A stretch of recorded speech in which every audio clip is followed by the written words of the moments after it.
Hey guys, it's Bear here, Returns to Preparedness, helping you prepare not only for your doomsday, but your everyday. Today's video, we're going to show you how I do my seed starts and starting my seeds to get ready to transplant them into the garden. It's getting pretty late in the season, so if you haven't started your seeds yet, you probably want to, in the next couple days, by the weekend at the latest. I tend to start my seeds a little later than most people, just because in Wisconsin here we've had a history of having frost and snow past the last frost date. I believe this year our last frost date is May 5th, and I remember as a kid getting a snowstorm on May 10th, which is not going to be good for my plants, especially when you're talking tomatoes and peppers and things like that. So I like to start them a little bit later and get them in around Memorial Day weekend, and then you should be good. Shouldn't have an issue. Fingers crossed, right? I mean, if we're getting snow in June, man, forget about it. I've had some mixed results on seed starts, some not so well, some okay. I continue to adapt and try new things each year, and eventually here some of the heirloom varieties that I try to grow. If they don't pan out, I'm just going to end up giving up. But I continue to try as right now and try to find something that works to get them to grow some of the rare varieties that I find at places, just because everybody wants a little variety, right? Again, I like to grow different heirloom varieties, some organic. This is an heirloom, obviously, but Baker Creek is usually where I get most of my seeds from. I've gotten them from a few other places and stores and things like that, but Baker Creek is usually my go-to just because they're all organic or heirloom varieties, and they are awesome. And you're going to find stuff there that you're not going to find anywhere else. So I continue to try and plant them, see what grows, see what doesn't, and if it doesn't make it and I end up with not any of, if I try doing these atomic grape, crazy looking tomatoes, these little grape tomatoes that look really awesome, and if the seed starts don't work and we end up with no cherry or grape tomatoes because my seed starts didn't work, I just go to the store and buy some. It's not going to stop me from planting. It just, next year I try something different, and we could talk about that as I go through the video. But we'll get into what I do. I'll show you how I kind of keep my seeds and store them, and then I'll show you planting them and watering them in, and then I'll show you how where I keep them and light and stuff like that. All right, so let's get into it. All right, so as you can see here, I start with larger pots, and the reason I do that is I have had some bad luck transplanting multiple times. I've gotten them to start so small in the little, the little Jiffy containers that they, the 72 cell or whatever, got them to start there. They get so big, and then all of a sudden they just they die off when I try to transplant them, or they get, once they start getting too big. I've tried smaller pots, and again the same thing. The transplanting doesn't seem to go so well. So I just start with the big pots, let them grow in there. That way I don't have to transplant them until I get into the garden. Some of these here you can see are ones that I've purchased previously. I save them, or I also just go with these Jiffy pots here, the bigger ones, the 4s. That way I know they have plenty of room. I'm actually going to put 2 seeds in each, and then whichever one, to guarantee germination, and whichever one seems to come out first and the strongest, that's the one I'm gonna stick with. But I know you're not getting, people like to go crazy with the 72 cells, and let's be honest, if you have just a backyard garden, you're not going to use all those. So what's the point? Is my take on it. So as you can see here, I only got a few. I'll probably do a second tray maybe once I decide what I got here, and talk to the wife and stuff, and we decide exactly what we're all going to plant. So let's just get into it. I've already filled these all up with just some seed start potting soil. I went to the local my Steins, which is a local garden store if you don't have one in your area, and I bought a organic seed starting mix. You can go with whatever you want. I don't really care for this perlite in here, just because it kind of, when you water it, it floats and whatever. But I have pre-moistened all this. It was pretty dry, so I wet it all down. That way it would soak all the way through and the soil will be ready to go. So I will show you what we're planting this year. First, we are going to plant some of these Atomic Grape tomatoes. These things look really awesome. I did not have luck with them last year, which was kind of upsetting because we were really excited. That was the first year they were available. So this year, we are going to try again. Now, it says on the package here, just so you're aware of what I'm doing, I'm barely covering the seed at all, because it specifically says on this package that you want to slightly cover, cover only slightly to allow light, which sometimes aids in germination. So some of them say, you know, 1/4 inch, 1/2 inch, whatever. With Baker Creek, a lot of their seeds say specifically to barely cover so that way the light gets to them. So that's what we do. So you also want to go with more than one for, you know, pollination purposes and stuff like that. I know they can pollinate on their own, but really, if you're going to grow it, why not have 2 plants just in case one doesn't go so well.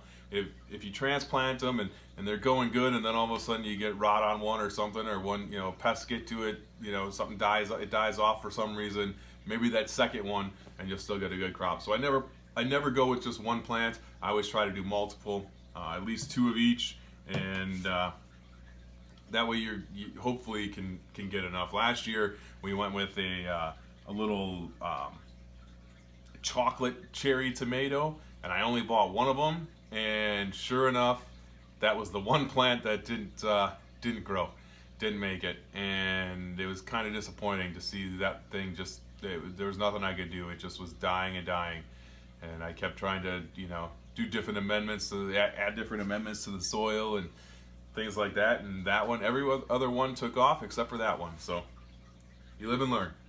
Always do too. Excuse me. All right, we like Roma tomatoes, and I still have some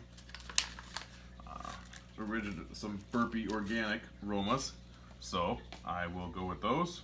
I should probably be marking these as I'm doing them, but I'll come back to that here in a second. Okay. Now these ones say 1/4 inch. I'm not quite going 1/4 inch because I'm gonna see if Baker Creek is right. And again, most of them started last year. Some of them just did not make it. So we'll continue to adapt and overcome. I've tried multiple things to try and get a better life cycle. First year I started them out in my sunroom, and they started out great. They got a little too big too quick, and most of them died in transplanting. The next year I did it in the sunroom again, and then it got way too cold. So a lot of them died off from that, and I really wasn't paying attention, and that was my fault.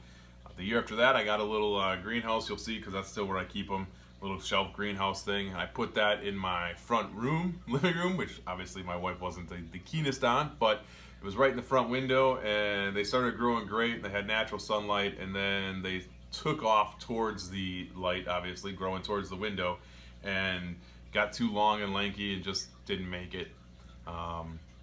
You know, and then I started growing them downstairs with some grow lights, and they've been, you know, had mixed results. Last year I tried to harden them off too quickly and left them out there too long, and a lot of them did not make it through that. So again, I continue to try. Take your time with the hardening off is something I've learned.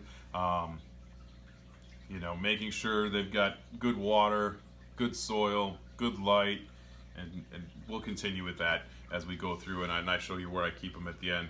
So give me a second here. I'm going to get some labels. That way I know exactly what I have where, and then we'll continue on. Hey guys, it's Bear here with Germination Preparedness.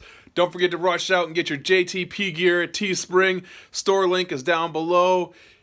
Get that stuff while you can. You don't want to be the only one without it. All right? Don't forget to hit that subscribe button. Hit that like. Smash that bell so you get notifications every time I put out a new video. Follow us on Instagram, Twitter, Facebook. Check out the website, journeytopreparedness.net. Stay up to date on the blogs and the podcasts and everything we got going on. And again, don't forget to get that gear. We got sweatshirts. We got t-shirts. We got coffee mugs. We got phone cases. We got stickers. We got everything you need for everybody in your family at the Teespring store. Journey to Preparedness. All right, link below. Check it out. Peace, love, all the above. So now I got my label sticks back here, and you can see Aroma, the Brad's Atomic Grape, labeled them. That way I know where they are. It's just common sense here, right? So these next ones here that I'm going to plant, these are kind of cool. These are a pepper habanada. They're a heatless habanero, basically. So they look similar to a habanero pepper, but they're heatless. So you can, if you want to mess with somebody sometime, you go ahead and get a couple of these and make them think it's a habanero. You eat it, and then you turn around and give them a real habanero. Just kidding. Don't do that. Or maybe do that. Give them a real habanero and let them eat that, and they'll think, wow, you eat that habanero without any, you didn't even flinch. And here they are, crying because of the heat. So, something different, something kind of cool. And hopefully those will do well for us this year. They did not do so well last year. But, again, I keep trying. So, we're going to do some little finger eggplants. And these seeds, you can see, are ones I got, and they're kind of loose. I'll show you how I like to keep my seeds otherwise, and I haven't, I started out doing it that way, and then I kind of stopped, I guess, for really no reason. Just haven't gone out and bought more storage for them. But I will show you how I keep my seeds here in a sec once we get to the other ones. And I will water these in here once I'm all done.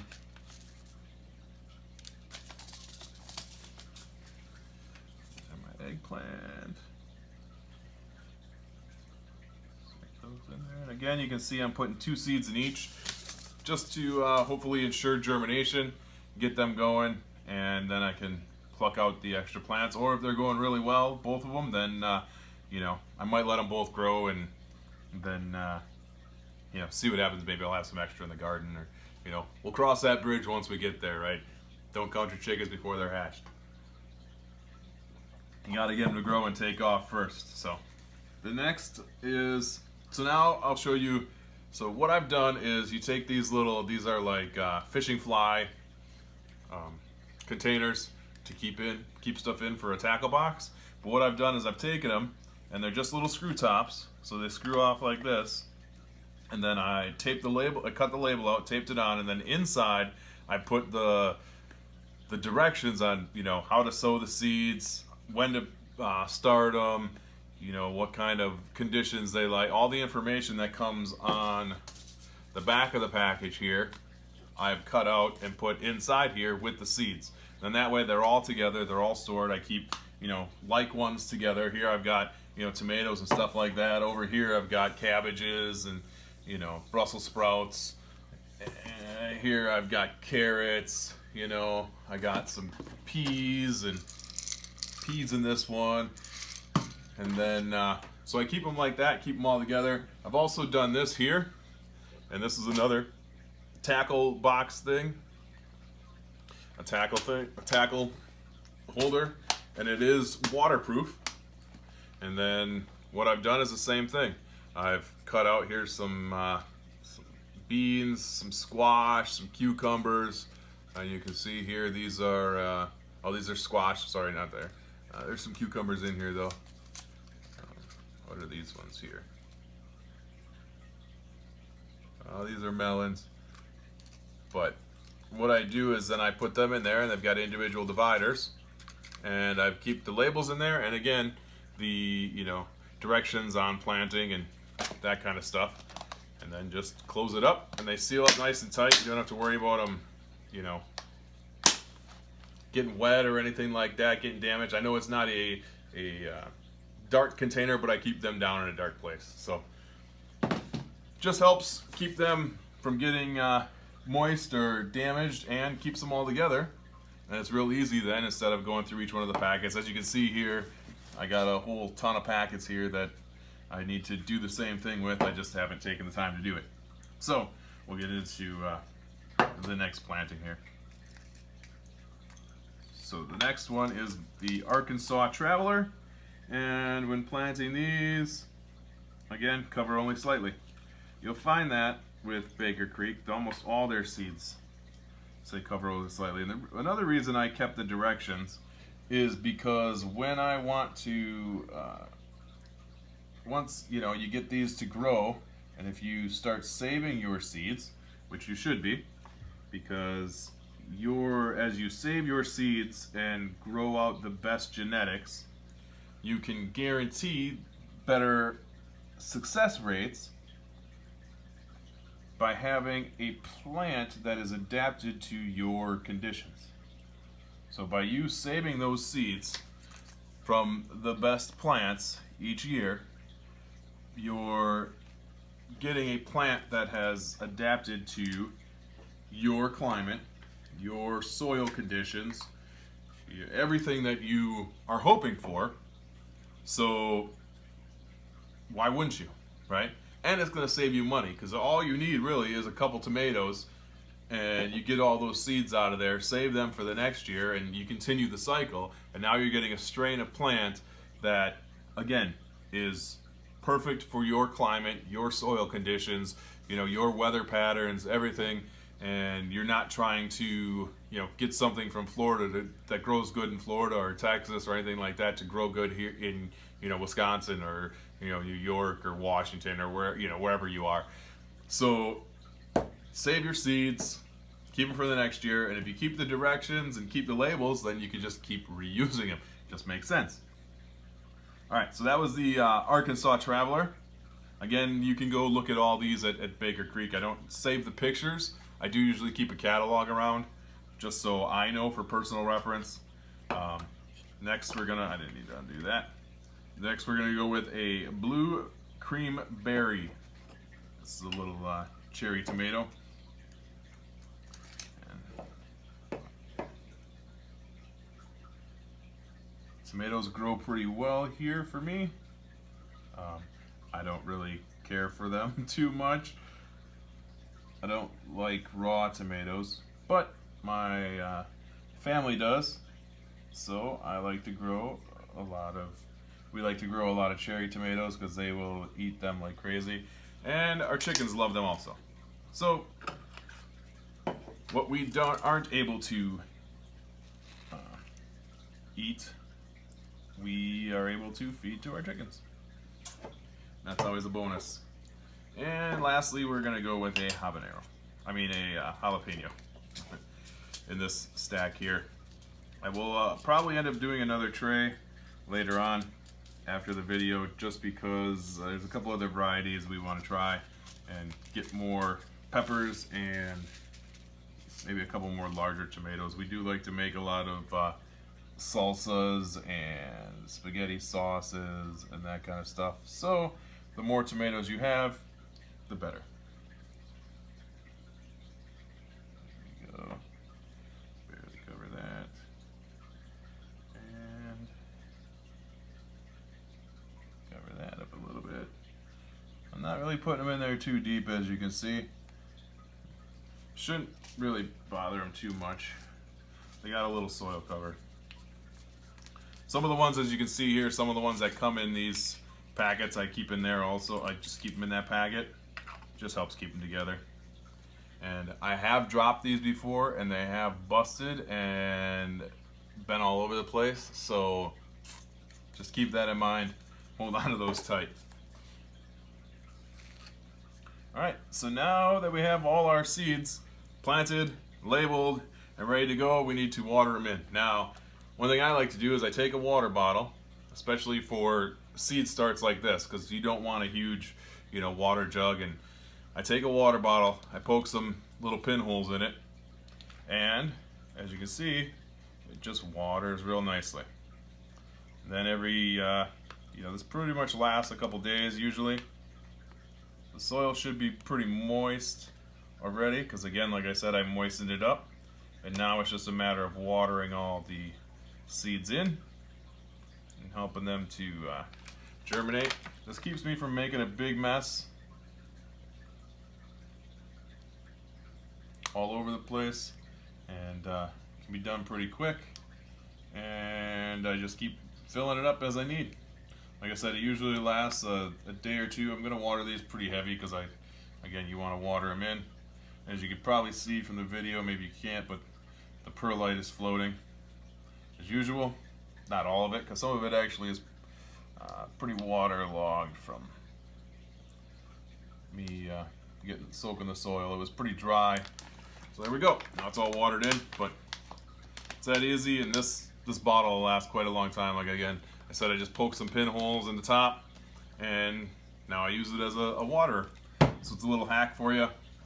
And then I keep this right there with the seeds, and I'll show you where I keep those here in a minute.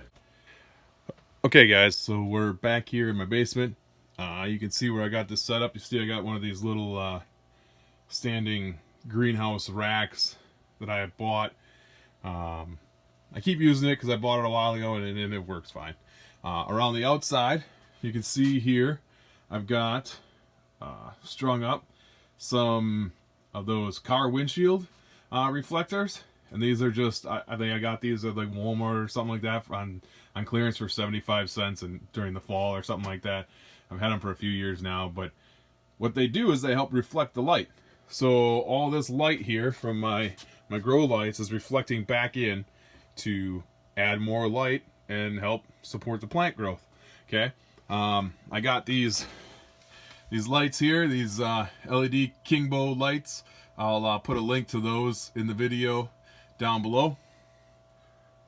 Okay, and you can go ahead and click on those. These things work awesome. They're highly recommended, and they're really cheap, and they put off enough light and growth, especially for seed starts. I do have them on a timer here, as you can see there, and that way they go on and off all by themselves. One thing you want to do is you want to make sure that you don't forget about them, and that you water them and take care of them daily and check on them. We do come down here every day. Our cats' food and water and litter boxes and stuff are down in the basement, so somebody's down here every day feeding the cats and taking care of the litter boxes and that kind of stuff. So we are down here all the time, so they will get watered regularly.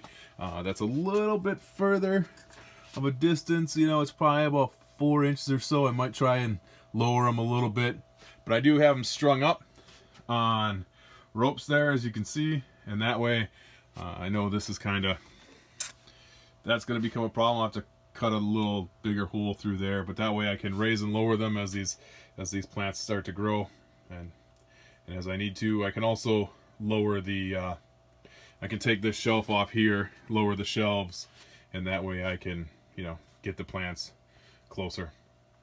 So that is how I set it up. I will close this lid, kind of keep everything in there, keep the moisture, keep the light. I do have a heat map underneath here that'll help germination, so that's another thing. I know it's a little added expense, but it really helps keep the soil warm, and which is what your plants are going to need, your seeds are going to need for germination and stuff like that. So this is my setup. This is how I do it. Any ideas, any tips, anything like that you'd like to add, hit the comments below. Don't forget to like, subscribe, share these videos, everything. If you like the lights, check those out below. I'll put a link there. I'll put a link to this little greenhouse there for you. You can check that out, get one of those below. I put a link for the timer. You can get one of those below. Again, anything you do just by clicking on that link and starting any Amazon shopping from one of my links helps promote the channel, helps me out, helps everything I'm doing here, everything I'm bringing to you guys. Again, shares, likes, you know, subscriptions, all that stuff helps promote the channel and helps build what I'm bringing to you guys. So keep that going. Check us out on social media, Instagram, Twitter, Facebook, Journey to Preparedness. Links are in the links will be below. They're also in the about, and they're also at journeytopreparedness.net, which is my website. Go ahead and check that out, where you can get podcasts, you can get blog posts, you can get these videos right there. You can also hit up my Amazon page right there, and that'll take you to links of items I recommend. So be sure to hit all those up. Again, thanks for watching, guys. I appreciate it. And I'll be coming back to you with more and more videos as summer goes on with the garden and other things we're doing. So until next time, peace, love, all the above.